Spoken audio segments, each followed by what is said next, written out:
we've featured a few fabulous pipers on the sofa, and this month we are delighted to welcome Roger McGuire, Pipe Major for the Canadian Scottish Regiment and the Department of National Defence. After Emily's trip touring the east side of Canada over the summer, we now move to the very scenic Vancouver Island, which I've been very lucky to visit myself, so I can't wait to hear more from Roger. Can you share with us how you first got into piping, and did you have pipers in the family or fellow musicians? What inspired you? No, actually, my father was a military music fan for brass reed music, military bands, John Philip Sousa, Kenneth Alford, all of that kind of thing. And so from as long as I can remember, he brought me to concerts when I was very, very small. But you know, I'm from Ottawa originally, and so that was a bit of an advantage in terms of getting exposed to music, and in particular pipes, because Ottawa, is being the capital city of Canada, it just so happened there was several pipe bands in the Ottawa area. One of them was the Canadian Guards that did the changing of the guard at Parliament Hill, very much like the Buckingham Palace style of changing of the guard. And that started in 1959, and it was conducted by the regular army, the Canadian Guards, throughout their existence. That they were disbanded in 1970, but that's sort of a tangent. We don't need to go down that road right now, but that was probably the first pipe band I ever saw, was the Canadian Guards. And they look a lot like the Scots Guards in those days, the same Royal Stuart tartan. A few details are a little different on the uniforms, but I still remember the first time I saw pipe band, and my first question from my mother was, "Mom, where's the cymbals?" There was no cymbal player like there was in the corps drums. So I still remember that. And but the other thing that really cemented my interest in piping was there were these annual tours by British Army bands that would come over to perform in arenas in those days. And an early one that I do remember was the Argyll and Sutherland Highlanders and the Royal Scots Greys. I was only 4 years old at that time, but I still have recollection of that. But I think what really got me to decide I wanted to be a piper was seeing the Black Watch enter a smoky arena in 1963. They had, I think, 28 pipers in the band. And as soon as I saw that, I turned to my father and said, "I'm going to do that." And as it happens, I ended up taking up dancing first because my fingers were too small for piping. I was a Highland dancer. When I started, I was the only male Highland dancer in Ottawa for about a year, and then a couple of other boys joined. But anyway, I was a Highland dancer first, and then I started taking piping lessons around the time I turned 10 years old. Thank you. Wow. So who taught you then? Was there a strong... Well, yes, it's very interesting who taught me. An actually quite famous piper named John Thomson MacKenzie, who had been the pipe major of the 2nd Battalion Scots Guards from 1946 to 1950. And so, you know, he was the first pipe major after the war, you know, to have the pipes and drums in the Trooping of the Colour. I think he also played at the wedding of Princess Elizabeth and Prince Philip. But he was told about how the pay was much better in the Canadian military. So he became a pipe major of the Royal Canadian Air Force in the early 1950s. And I started taking lessons. He was close to, within a couple of years of retirement, actually. And so I only took lessons from him for 3 years before he retired. And then he moved to Glengarry County, which is near Ottawa, where a lot of Scottish people still live, and where there's a very famous Highland Games.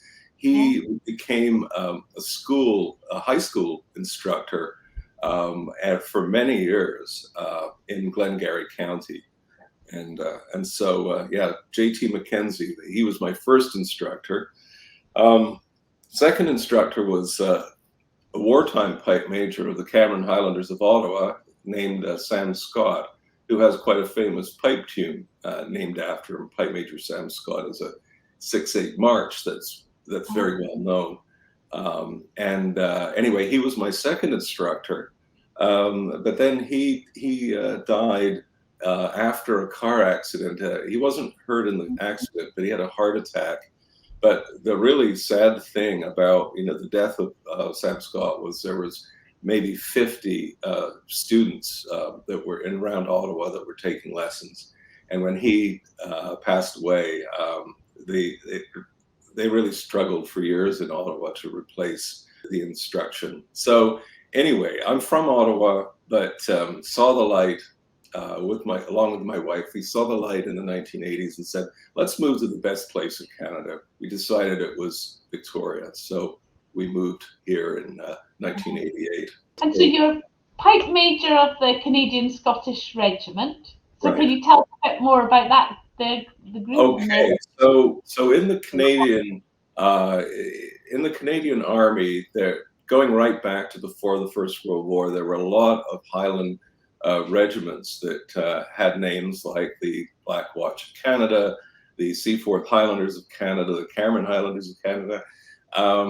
And here in Victoria, probably the least known of all of them was the Gordon Highlanders of Canada, because it never became official, even though all the uniforms were bought to start a regiment here called the Gordon Highlanders of Canada. So in the First World War, there was a complete change in how the army was organized for the war, and so they didn't send actual regiments. They sent a Canadian Expeditionary Force made up of just numbered regiments, and so 4 Canadian Highland regiments became attached to the 16th Battalion Canadian Scottish, which we perpetuate here with the Canadian Scottish Regiment. So Canadian Scottish Regiment was a what you would call in the UK a territorial regiment, and so throughout its history, and so even today there's something like 16 regiments across the country in Canada that have pipe bands or remnants of pipe bands. They're not all totally functional, but there's about 16 regiments in Canada with pipe bands, and so here in Victoria, I was pipe major from 1992 to 2012, and then there was a hiatus, I suppose, of about 8 years. But then I was asked to come back again because the pipe major of the time, and this is just before COVID hit, actually, the pipe major, who was actually a regular force soldier, he was posted away from Victoria back east, and so we were struggling to figure out who was going to become the pipe major. So I guess I'm in an acting capacity here, as I am retired now, but I've been back now for another 3 years. So a lot of years of being pipe major here in Victoria. Wow, yeah. Done your bit, I think, for the piping community then. Well, yeah, but not done yet, it would seem. No escape. Yeah. Well, and obviously lots of benefits of, in your career of being a part of that piping community. Well, here on the west coast of Canada, there's a very strong Scottish connection, going right back to the very earliest days of settlement here. And, the first governor of British Columbia, Governor Douglas, he had some Scottish blood. And in fact, there was over on the Lower Mainland, that was a separate colony back in the 1850s. there was the colony of British Columbia and the colony of Vancouver Island. They were separate. The colony of British Columbia, the governor actually had a piper. I don't know if it was actually official or unofficial, but believe it or not, the piper, it was first Governor Piper. He was actually a piper in the Black Watch at the Battle of Waterloo, and as a young player. And this is a crazy story. He ended up coming to North America for the gold rush, following the gold rush, ended up in British Columbia, and at the age of, I think he was around 62 or something like that when he passed away. But the Black Watch in Scotland actually have part of his bagpipes that were presented by, I believe, by the Duke of Wellington to this piper. His name was Thomas Fraser Campbell. And so anyway, that's going right back to the very beginning of the colony. But there was a Highland Games started here. I think it was the first one on the west coast in Victoria. Started way back, I think 159 years ago, something like that. So there's been celebration of Scottish stuff for really as long as there's been the colonists from Scotland in this area. So one of the things that they did, Scottish community did, was ensure that we had a Scottish regiment here. And so, as I said, that started out as being just before the war. What was formed here was going to be called the Gordon Highlanders of Canada. So interesting. It's incredible, isn't it? Yeah, there's a lot of different ways this story could be told, Anna. But yeah, this part of the world still retains a strong attachment to Scotland. Yeah. No, I look forward to visiting and discovering it all, because we were supposed to come in 2020, but then of course COVID happened. So Victoria Highland Games are still on our list, but yeah, just so much. Well, it is a very well organized Highland Games. It was very small about 15 years ago, but then as with all of these things, all it takes is one individual to turn things around, and that's what happened with the Victoria Highland Games. It's really well run, and it's what we celebrate here is Victoria Day in May, and it's always the Victoria Day weekend. So the weather has been excellent for many years on Victoria Day weekend. So hopefully when you get out here, it will be as well. Yeah, hope so.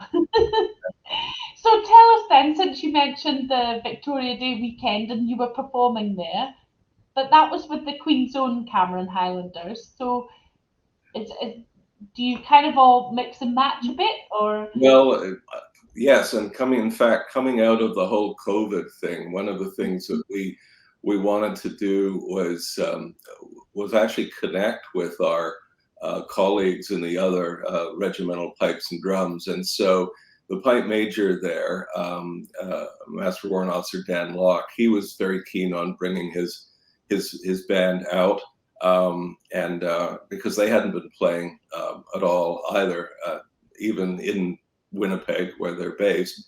And so the band came out and played with us, along with some Air Force pipers from Ontario.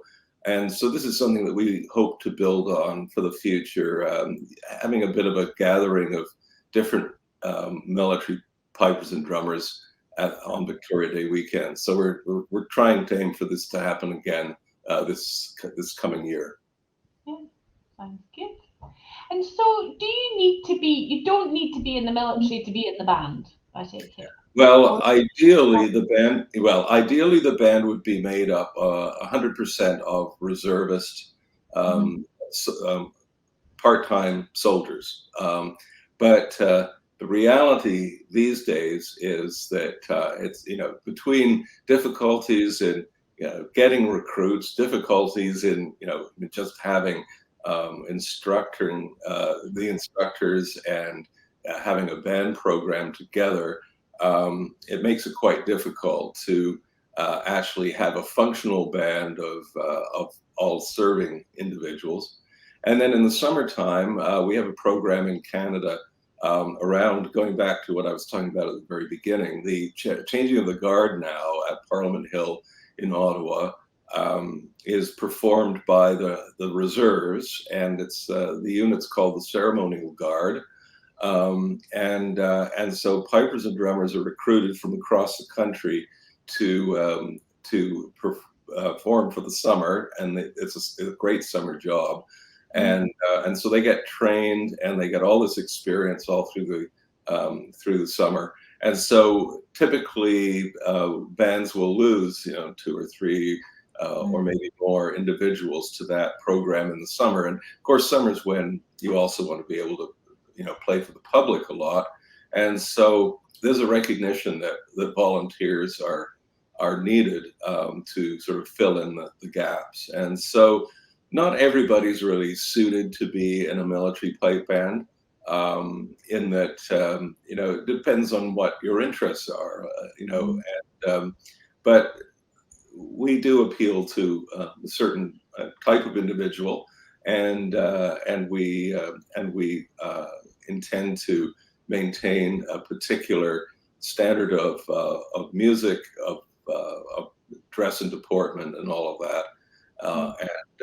And so the ranks are really filled with civilians as needed, but we're all the time we're really working towards a return to a fully functional all reservist pipes and drums. But that might be years down the road, especially after the COVID thing. Yeah, long-term goal. So during COVID, then, did you manage to keep playing, to keep the band together? Were you doing things online? What did you do to keep it all alive? Well, actually, that's a very good question, and I know it was a struggle for musicians of all kinds and all places to deal with, what to do during COVID.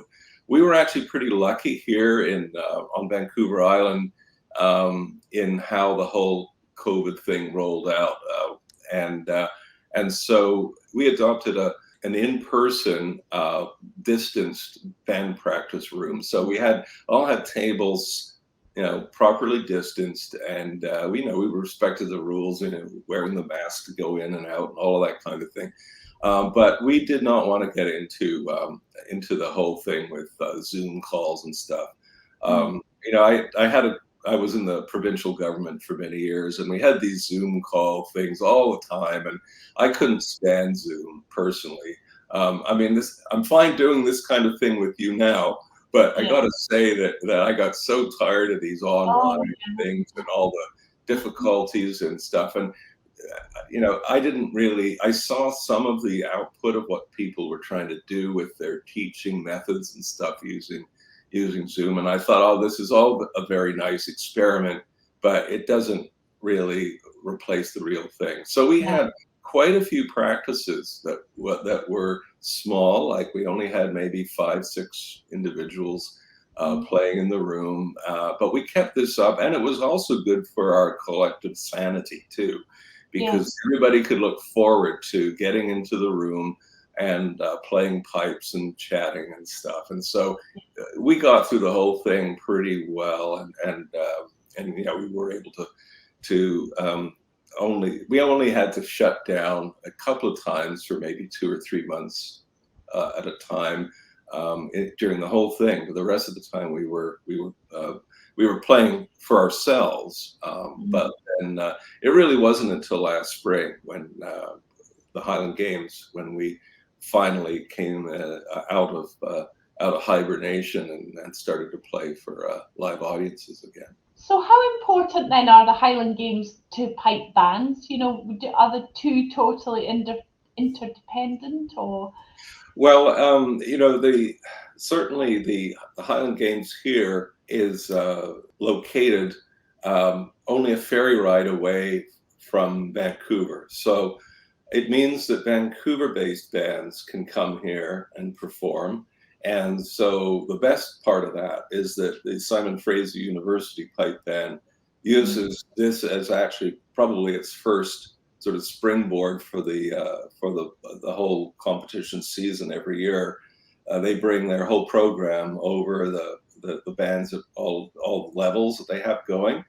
And so they're playing in the competitions, as well as the other lower mainland pipe bands, and then bands from Vancouver Island. There's a few, last year we didn't have any bands from the US coming because it was just so hard for them to navigate the whole thing of getting to Canada and being allowed to come over, and what would happen if somebody got ill and stuff. So we didn't see very many Americans last year, but hopefully we will again.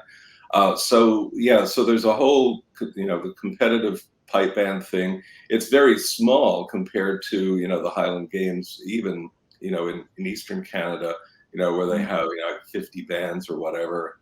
We don't have anything like that here, but I mean, there is a functional competition program at the Highland Games. But the Games also features, of course, Highland dancing and all of that. And heavy events are very big. Also very big is a drum major competition, which is quite well organized and well attended. And there's also things like, there'll be some falcons and sheepdogs and lots of food of different sorts and beer tent, of course, very important.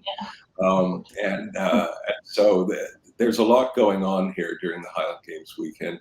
And then last year, when we had the Camerons and the Air Force Pipers here, we played some combined stuff with the Air Force, with the Navy band, the Royal Canadian Navy band here, the Naden band, as well as we had a musical ride from Alberta, the Lord Strathcona's Horse. So that was quite spectacular, and that was part of our program.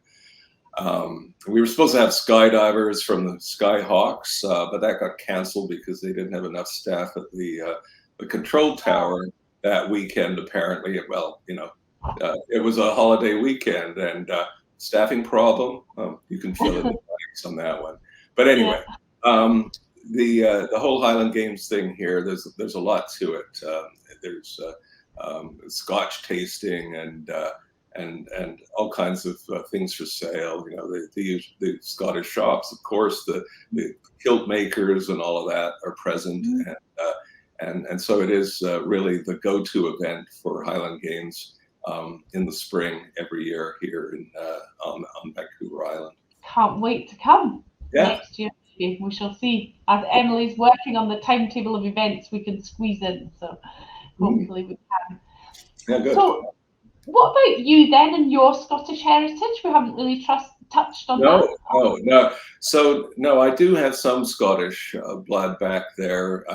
My family was from, McGuire and McMaster. And so, but in the 19th century is when my family came over, so sometime in the 1870s or something like that.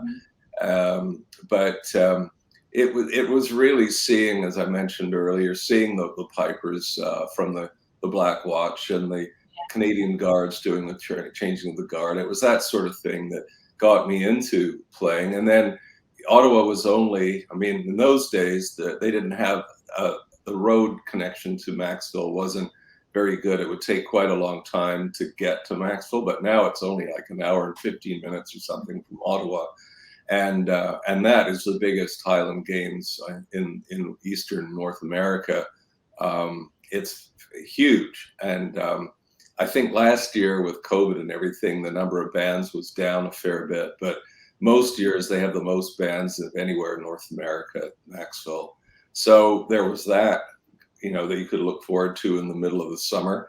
And then the whole, as far as Canada is concerned, you've got Highland Games happening all through the summer in different parts of the country. There's Nova Scotia, and then the prairies, and then out here in British Columbia, and then of course all over the States too. There's a lot of Highland Games.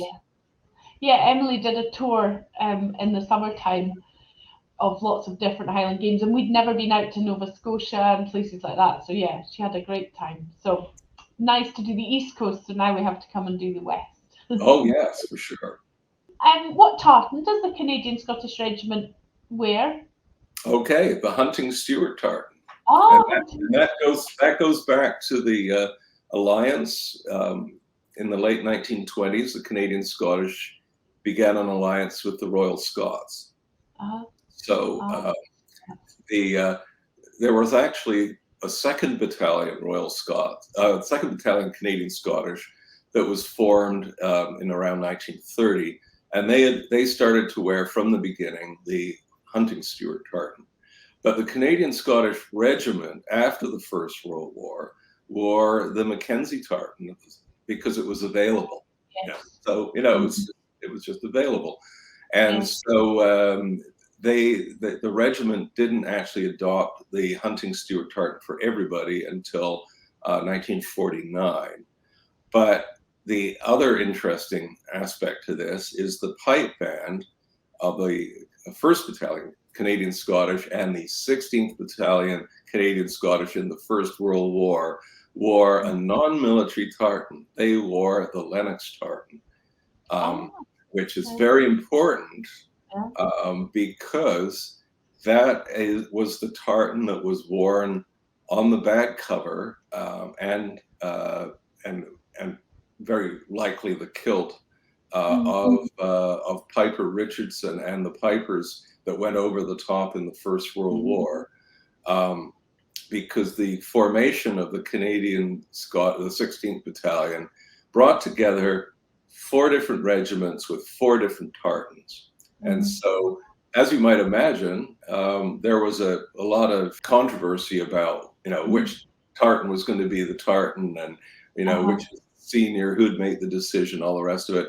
So in the First World War, they actually experimented with a khaki kilt as well, if you can believe it. And everybody hated it. And apparently for an inspection, they all wore misfitting kilts. So the short guys wore really big kilts, and the tall guys wore really small kilts, and it just looked ridiculous. And this is how they got out of it. And so in the First World War, MacKenzie was the tartan, became the tartan of the 16th Battalion. After about a year, the other tartans were stopped being used, probably because of availability. And the pipe band continued to wear the Lennox tartan, and that became very important because that distinction and that particular tartan wasn't used by any other military pipers anywhere, and then that leads into the whole discovery of this set of pipes with a Lennox tartan bag cover that now we strongly believe are the pipes that were played by our Victoria Cross winning First World War Piper James Richardson. Fantastic tartan as well, such bold colours, the reds of Lennox. Well, now the other thing, just speaking about the variety, for whatever reason, it probably was because of availability.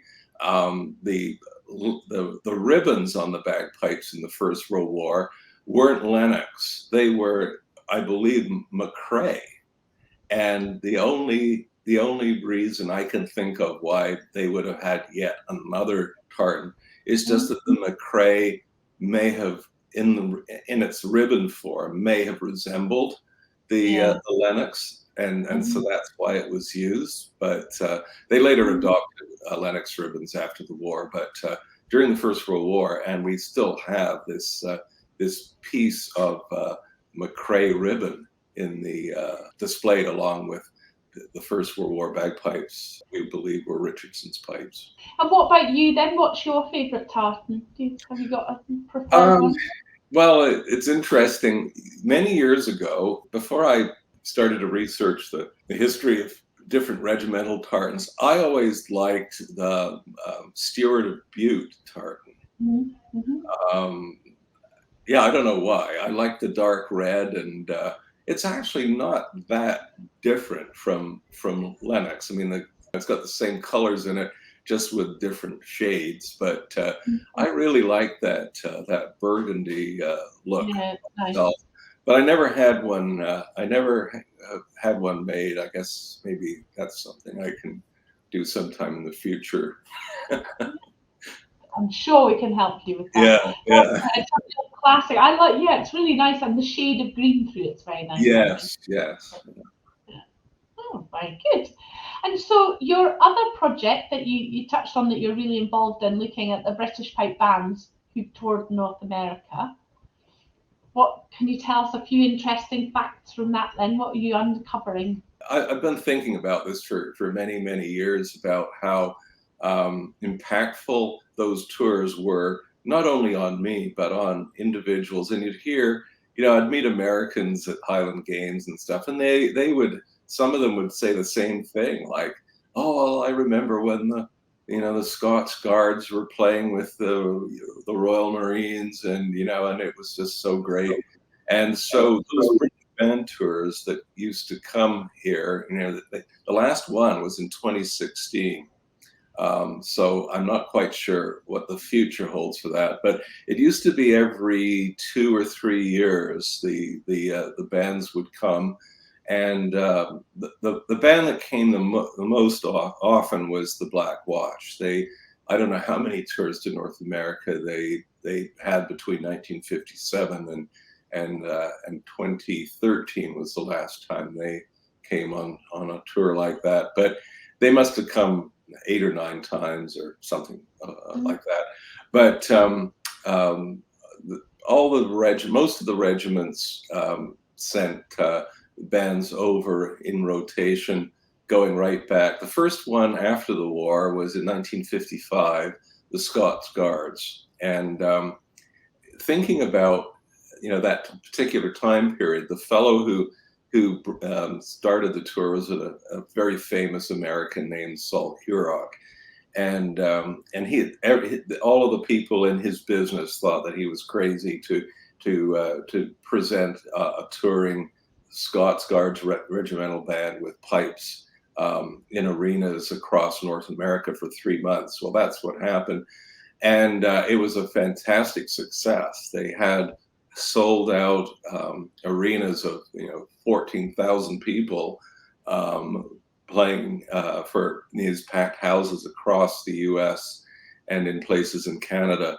The arenas in those days were not really very good for music. Very echoey, but that's what they had. But anyway, those British band tours have been going, as I say, since 1955. Now, I was, I remember the first one I remember was, as I said earlier, the Argyll and Sutherland Highlanders and the Royal Scots Greys, and it was that combination of the tartans and the scarlet tunics and the bearskins and all of that, and the sound, and distinctively the bass drummer of the military band wore the white bearskin, and I still remember that. That was really distinctive. And so those band tours, they used to come for, as I say, about 3 months, and they got really creative with the type of shows that they did in the 60s. In the 70s, it became just the military band and the pipe band would perform, and Highland dancers as well. But in the 60s, they experimented with things like having full tattoos with motorcycles and police dogs, and James Bond's car made an appearance in one of those shows, and so these shows were, they really did excite a lot of people about particularly about pipes and piping. And then, of course, when Amazing Grace became the worldwide hit in 1972, that changed things yet again, elevating the interests of pipes. And then there was a couple of other sort of Renaissance events that took place and really made these tours really popular. One of them was, the release of films like Rob Roy and Braveheart. After those films were released, the audiences in the U.S. shot way up because so many people had seen those films and were interested in the musical culture. Now, I should mention also that this tradition of having bands come across actually goes right back to 1872. That's why I'm so interested in this. It wasn't a pipe band in 1872, it was a Grenadier Guards band, but they came to a World Peace Festival in Boston, along with bands from Germany and France and several other European countries, and they had a 10,000 voice choir and all this. This is in 1872. So British bands became sort of an arm of diplomacy, going right back to that period. And then after the Boer War, there was a need to sort of cement in Canada, cement the connection with the Crown. And so bands were sent across to Canada to perform for the Canadian audiences. And there's some accounts where the audience kept demanding, they wanted to sing "God Save the King" again, and so this is in like 1904, around that era, and so then moving forward to post Second World War. 1955, of course, Queen Elizabeth had only been crowned a couple of years earlier, and the coronation is one of the first events that the people remember seeing on their little black and white TVs. And so when that first Scots Guards tour happened in 1955, there was a lot of interest in Canada and in the US in things British and in pageantry and all of that. And so, so I wonder whether this could happen again, now that we've got King Charles and the coronation coming up. Will all of that, again, sort of reignite interest in all of that historical connection that Americans and Canadians have to pageantry?